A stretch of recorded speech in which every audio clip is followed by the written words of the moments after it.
Hello, everyone. I'm Camille Requiestas from Fox West, Texas, and we have the pleasure of having Republican Senator Ted Cruz with us on the show. Hello, Senator. How are you and your family doing? I know it must be interesting times right now having to work from home. Camille, it's great to be with you. Thank you for having me. We're doing great. I'm working here at home. Heidi's working at home. Both our girls are doing schooling at home. We're in the same situation as Texans and Americans all across the country, is that we're hunkering down as a family. We're doing our best to work remotely and working to overcome the two crises that America is facing simultaneously. We have a public health crisis that is the coronavirus pandemic, and we're obviously taking extraordinary steps to try to stop the spread of that pandemic. And then we have at the same time an economic crisis. Over 17 million people have lost their jobs in the last few weeks as a direct result of the steps government has taken to contain the public health crisis. And both of those are imposing real and serious harms. But at the same time, Texans, Americans, we're resilient, and we're going to make it. And Senator, what is your priority for Texas during this pandemic? My priority is really solving both of those crises. Okay. Solving the public health pandemic, that means more focus on testing. Testing needs to be more widespread. It needs to be more accurate. That means expanded access to PPE, to protective equipment, making sure that we have critical medical equipment, ventilators, and ICU beds. And it also means streamlining the federal regulatory process so that we can move quickly towards developing vaccines and treatments and ultimately a cure. Solving the pandemic is the critical piece to all of this. But I got to say also, for a great many Texans, it's time to get back to work. But I am glad that both the president and the governor are laying out plans, laying out specific timetables to get Texans back to work because there are plenty of Texans that are ready to go to work, and we need to get our economy roaring again. Right, and Senator, I know you back the CARES Act, which helps small businesses. What would you say to those local small businesses that have the potential of possibly losing their business right now during this pandemic? Well, a couple of weeks ago, Congress came together with overwhelming bipartisan support, and we passed over $2 trillion in emergency relief legislation. That legislation was designed to help everyone who is hurting as a consequence of these catastrophes. For individuals, every individual earning $100,000 or less is going to get direct relief from the government, is going to get a check, $1,200 per adult, $500 per child.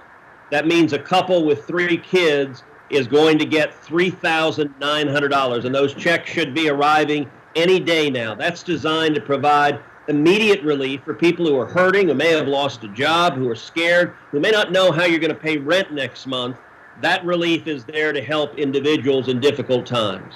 Right. Beyond that, when it comes to small businesses, we appropriated $377 billion for emergency guaranteed low interest loans to small businesses 500 employees and fewer, designed to help them pay salary and mortgage and rent on their business and utilities. And if they use the money to pay salaries, to hire back workers or to maintain workers on the payroll, those loans are forgiven. They become grants. And it's designed to keep as many West Texans, as many Texans across the state employed with a job, getting a paycheck, on your health insurance, able to provide for your family.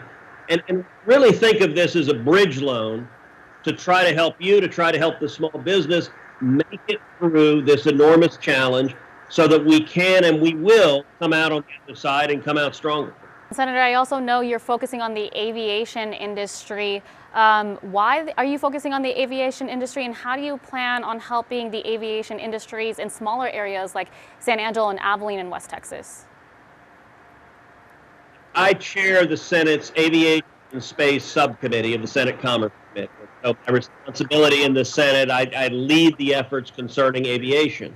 If you look at aviation, aviation produces millions of jobs all across the United States, tens of thousands of jobs in the state of Texas, and aviation is critical for all of the other global commerce and national commerce we have, a thriving, vibrant commercial aviation sector.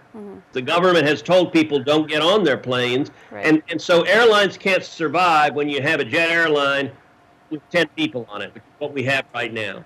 So part of the emergency relief bill is giving funding to airlines to keep them thriving, to keep them viable so that they can return to thriving, but also so that they keep their employees on the payroll, so that the hundreds of thousands of flight attendants and pilots and mechanics and ticket agents and all of the people they employ, that they'll stay on the payroll, they'll stay receiving a paycheck and be prepared to stand up a strong commercial aviation sector when we're through this crisis. Okay.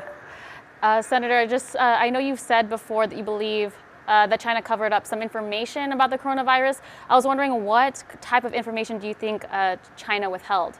Well, we know for a fact that China engaged in a sustained cover-up of the coronavirus outbreak. When the first outbreak occurred in Wuhan in China, physicians, brave, heroic physicians, risked their lives to alert the medical community, to alert the world.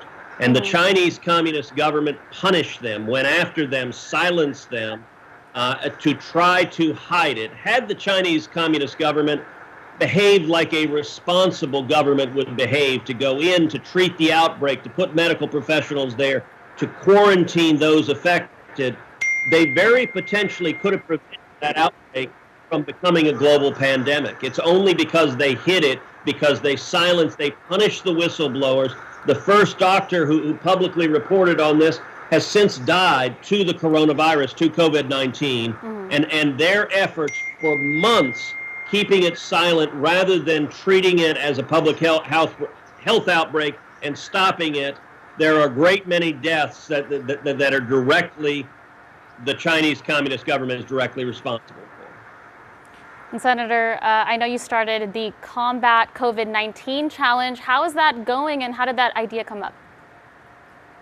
Well, it is going well. Yesterday, I teamed up with New York Democratic Senator Kirsten Gillibrand, and we launched the Combat COVID-19 Challenge, challenging people in the community to go do something in the community, go help someone else, do it in a way that's safe, do it in a way that doesn't endanger public safety. But what I did yesterday is that I ordered breakfast tacos and coffee for the Houston Police Officers Union. Oh. And I went over where all the Houston cops heading out on their beat that morning could get free breakfast tacos, get coffee, and I just took a minute to say thank you to them. And at the end of the challenge, it's a social media challenge. It's like the ice bucket challenge, if you remember that. Right. At the end of it, I challenged 3 people to go do the same. I challenged Houston Mayor Sylvester Trump. I challenged Rick Perry, and I challenged businessman Mattress Mac.